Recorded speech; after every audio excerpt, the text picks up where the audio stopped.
sort of thought I'd heard enough DACs and had kind of satisfied my interest there. I thought I'd sort of found a home in the chord line, and specifically the chord cutest, and I thought I was done with DACs, but I got into stacks, and stacks can be a bit sort of exacting, somewhat intense, maybe a bit harsh at times. And so I got curious again about the upstream, and could I find something that might pair a little better with that very revealing world of stacks. And so I was looking around on the internets, as one does, and this BorderPatrol DAC kept coming up. And I looked at this guy's site a number of times, and what I could glean was really, this was a builder of amazing quality amplifiers, I guess primarily tube-based amps, and very expensive, cool stuff. And I sort of think of DACs as a technology play, as something that big companies with big R&D budgets that really, have a lot of electrical engineers on staff, and that's their kind of game to play. And, so I sort of was dismissive of this DAC for a long time, but I just kept seeing these really positive reviews, and one sort of came up in the used market, and I said, let's give it a go. And I really, really like it, and I'll explain why in a minute. A little background on this DAC. It is very antiquated in so many ways by what we would consider modern, Delta Sigma chip sort of speeds and feeds. I've read measurements of this DAC, and it does not measure well. It is not sort of...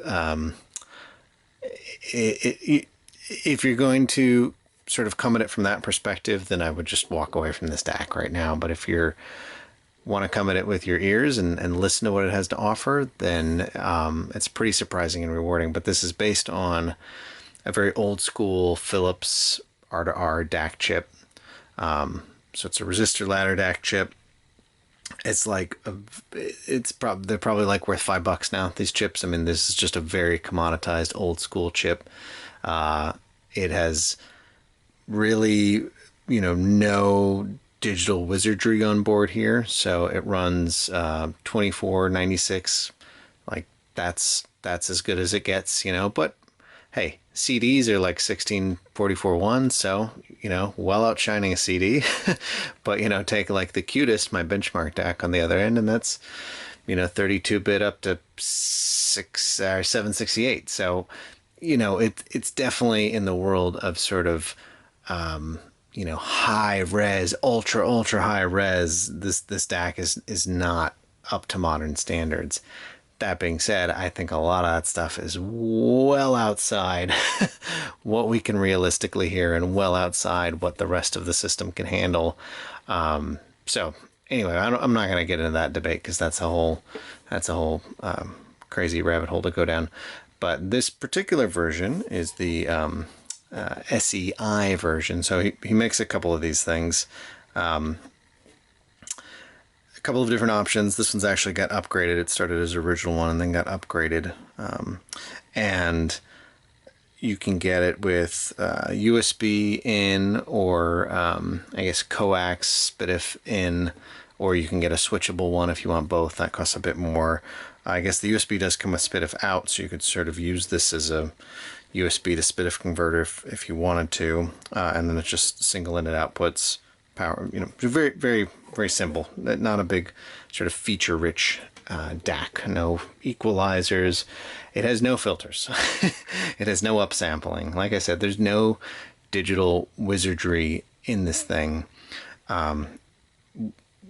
Beyond the sort of obvious thing jumping out at you here, there's a tube. What's this tube do? Is that in the audio signal path?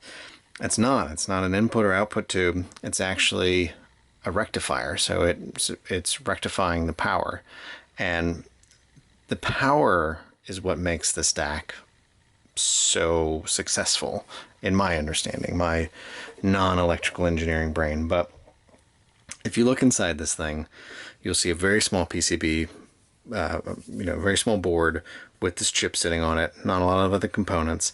And then the rest of this box is dedicated to power. And that's what it's all about. It's about getting good, clean power through the chip and good, clean power into the output. This version, which I said is the SEI version, so it's sort of his upgraded version.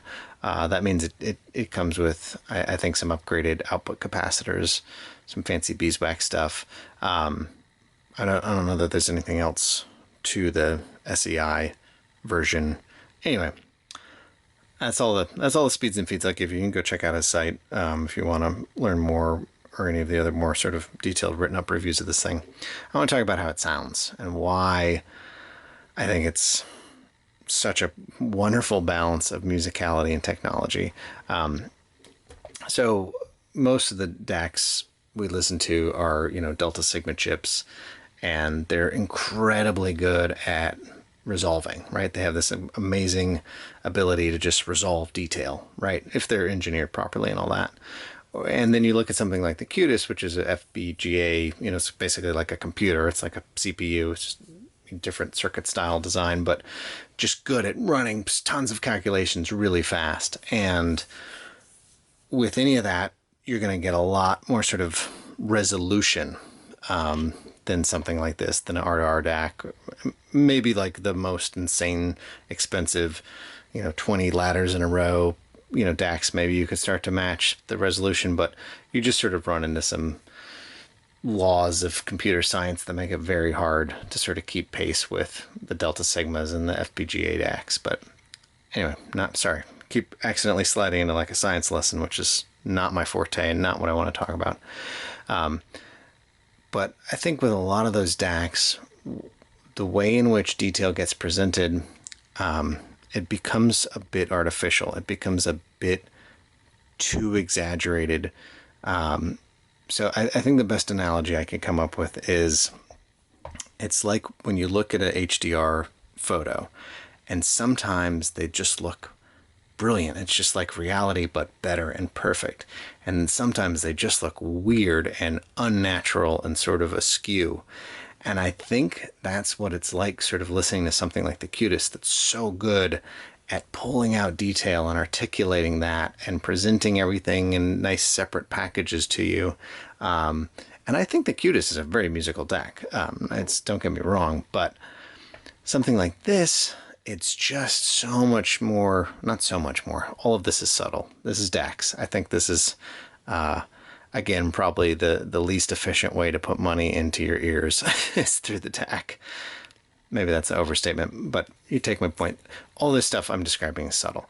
I think something like this BorderPatrol, what it does a really nice job of, and I think the Dennet Fraps Aries 2 was sort of similar, but I haven't heard that in a while. I wish I could hear these two back to back, because that would be a great comparison. Or like some of the other Dennet Frap stuff that's maybe a little closer in price to this. But gosh, I'm distracted today. What I like about the sound of this DAC is just the fluidity of it, is that it's very non-fatiguing. Everything really hangs together. Everything feels very natural, very, very musical. I hate all these words. I wish I had better ways to describe this, but it's you can just kick back and listen to it, and the details there, if you want to perk up your ears and listen and hear little crisp little bits of this and that coming off of things, it's certainly there. I think this DAC provides a lot of resolution and a lot of detail, but it's not sort of grating at you and sort of.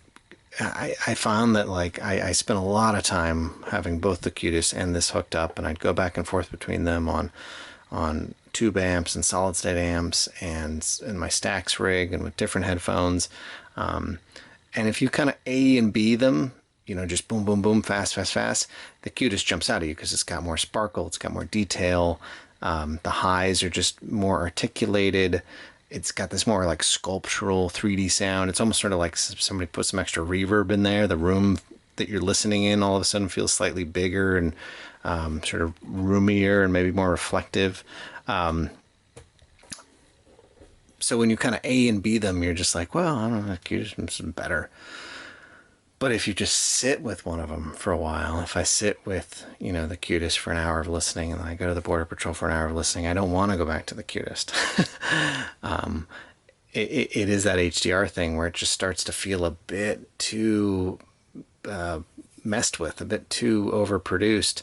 And, that does start, I think, to sort of edge at you and just kind of tire you out and make you want to like listen less. And so I think, there's a little less separation, between, sort of notes and details here.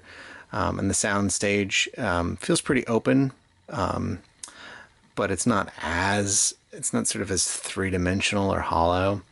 Vocals sound way more natural, way more sort of just present and less forced.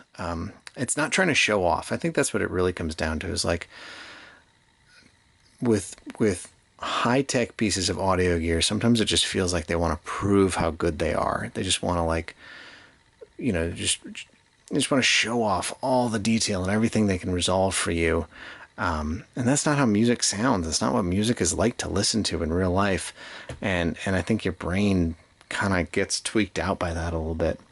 So if you're looking for something that's a bit more organic, but where there's still plenty of detail, and you're like, you're in this is in the $1,500 range. It's not a cheap DAC.